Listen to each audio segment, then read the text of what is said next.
should encourage officers to ask why. Why are we doing this piece of work? Can I negotiate the timeline?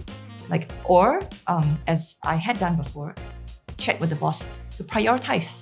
So I say, I'm working on these 3 things now. If you want these 2 new things, then can I just double check that I'll do 1, 2, and 4, and we're on the same page. So I'm going to deprioritize 3 and 5 for now. You should clarify. If you're not sure why you're doing a piece of work, go ask the boss. And the boss should be able to explain to you. But I think not everyone feels that they can even have the conversation. So how do we encourage them? How do we tell them that it's okay allowing that conversation? I think it starts with maybe trust.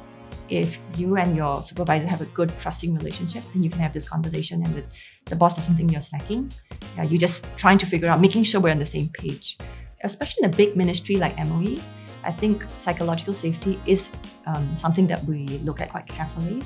So in fact, we had a leadership learning day for section heads and above, so supervisors, to remind people about how we would provide psychological safety for officers to ask questions. I like to ask questions. So part of it stems from the fact that I don't think I have all the answers.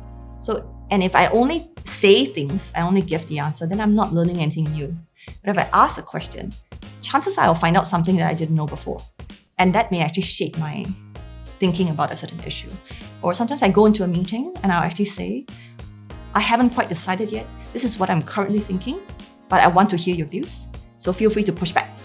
At least in MOE, when in teams which I have a little bit more comfort level with, they actually speak up and say, no, please don't do this. This is crazy, right? And then, or they will moderate my crazy thinking. And then they help me to focus and get to a better outcome. So if you almost invite them to challenge you, and again, it goes back to trust, right? The officers must feel that if they push back, you're not going to say, I'm ignoring your views.